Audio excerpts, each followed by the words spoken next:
ये प्रतिष्ठा की लड़ाई भी नहीं है। मुझे प्रतिष्ठा प्राप्त करनी होती तो मुझसे से ज्यादा प्रतिष्ठा अपने मठ में मिल जाती है।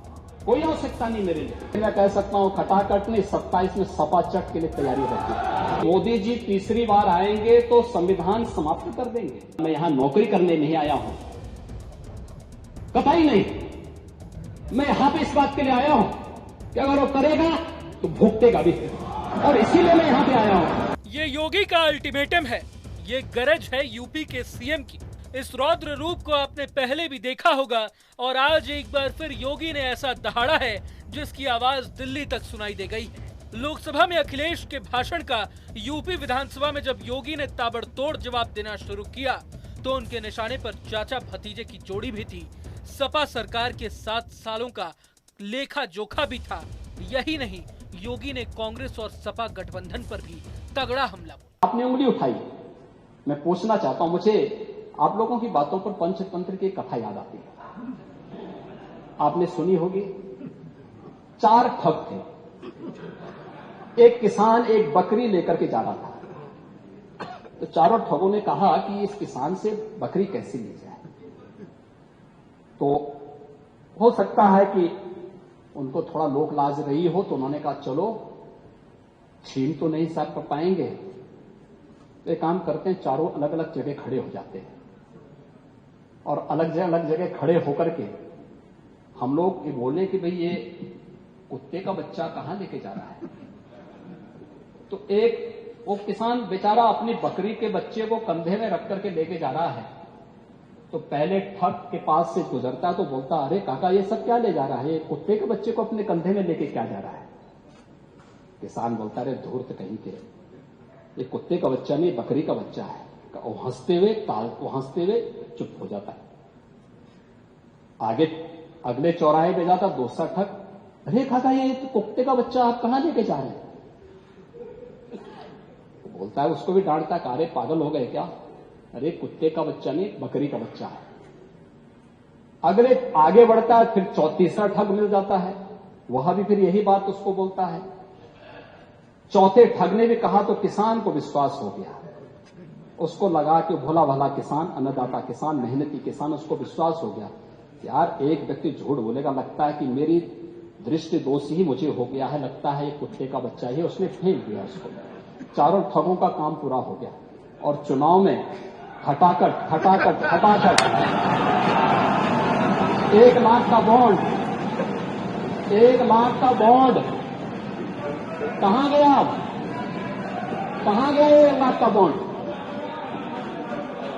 1 लाख का बॉन्ड। और मैं इसीलिए कह रहा हूं, शिवपाल जी भाग गए यहां से, लेकिन मैं कह सकता हूं खटाखट नहीं 27 में सपा चट के लिए तैयारी रखी।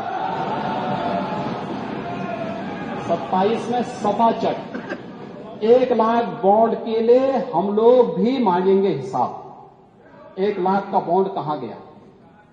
और मैं तो आप सबसे कहूंगा, एक बार जाइए जनता जनार्दन के सामने, पूछिए उनको कि भाई 1 लाख का हिसाब मांगे इन लोगों से, पैसा गया कहां, कौन खा गया, खाने वाले लोग कौन है 1 लाख का।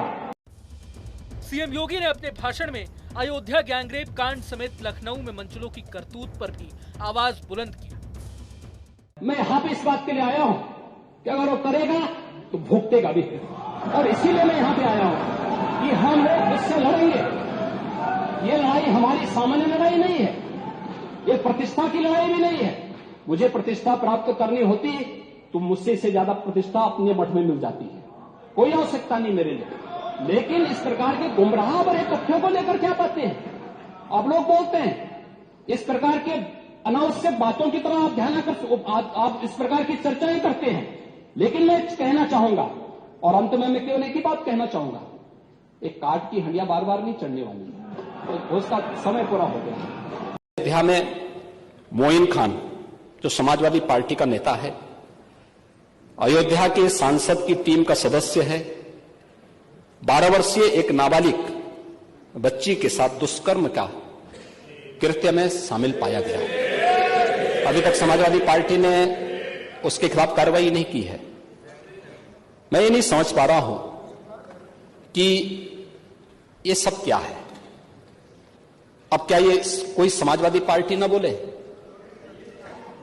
आपका एक्टिव मेंबर है, आपके सांसद के साथ बैठ रहा है, खा रहा है, उनके साथ चल रहा है, लेकिन इस प्रकार के, और यह अति पिछड़ी जाति से जुड़े हुए एक बालिका से जुड़ा हुआ मामला है, और इस प्रकार की घटिया हरकत में वह लिप्त है, लेकिन तब भी उसको हल्केपन से उड़ाने का काम होता, यानी हल्केपन से लेने का काम होता है। योगी ने अपने भाषण में अपनी सरकार के कामकाज तो गिनाए ही, साथ ही साथ जिस तरह से कांग्रेस बीजेपी पर संविधान की हत्या करने का आरोप लगाते आ रही है, योगी ने इस मुद्दे को लेकर भी अपनी आवाज बुलंद की। संविधान का गला घोंटने वाले लोग कौन थे? और कहते हैं कि मोदी जी तीसरी बार आएंगे तो संविधान समाप्त कर देंगे। मोदी जी तो 10 वर्षों से हैं। बाबा साहब भीमराव अंबेडकर जी का जितना सम्मान मोदी जी ने किया, पंच तीर्थों का निर्माण किया, बाबा साहब भीमराव अंबेडकर के जन्म स्थल मऊ मध्य प्रदेश में भव्य स्मारक का निर्माण किया, बाबा साहब भीमराव अंबेडकर से जुड़े हुए जहां उन्होंने अपने उच्च शिक्षा अर्जित की थी, इंग्लैंड की, उस मकान को खरीद करके अनुसूचित जाति के बच्चों के लिए हायर एजुकेशन के लिए स्कॉलरशिप की व्यवस्था की और उसके लिए इंडिया हाउस के रूप में उसे स्थापित करके इसको बाबा साहब भीमराव अंबेडकर का एक स्मारक इंग्लैंड में भी बनवाया और स्कॉलरशिप की व्यवस्था की। ये मोदी जी के कारण हुआ। बाबा साहब भीमराव अंबेडकर ने अपना सार्वजनिक जीवन दिल्ली के अंदर जिस मकान में रह के किया था, उससे बाबा साहब भीमराव अंबेडकर का स्मारक बनाने का काम मोदी जी ने किया। बाबा साहब भीमराव अंबेडकर ने सामाजिक व्यवस्था के खिलाफ बौद्ध धर्म यानी दीक्षा जहां नागपुर में जिस स्थल पर ली थी, उसे भव्य स्मारक बनाने का काम मोदी जी ने किया। बाबा साहब भीमराव अंबेडकर की चैत्य भूमि मुंबई को भव्य स्मारक के रूप में स्थापित करने का काम मोदी जी ने और भारतीय जनता पार्टी की महाराष्ट्र की सरकार ने किया। मोदी जी को आप यहां पे मोदी जी के बारे में गलत सूचनाएं देते रहे और बाबा साहब भीमराव अंबेडकर को हराने वाली कांग्रेस आज जनता को गुमराह करने में सफल हो गई है। वही पंचतंत्र की कथा मुझे याद आ गई। आरक्षण समाप्त कर देंगे। आरक्षण, मैंने तो आपके सामने एक झलक प्रस्तुत की। आपके समय ओबीसी के जितने छात्रों की, समाजवादी पार्टी के समय जितने भी नियुक्तियां हुई हैं, 27% भी उसमें आरक्षण नहीं मिला है। बता दें कि सीएम योगी आदित्यनाथ यूपी विधानसभा के मॉनसून सत्र में अनुपूरक बजट पर चर्चा के दौरान भाषण दे रहे थे। 29 जुलाई से शुरू हुआ ये सत्र 2 अगस्त तक चलने वाला है। अगर आपको ये वीडियो पसंद आया तो लाइक करें और चैनल को सब्सक्राइब करें। वहीं तमाम बड़ी खबरों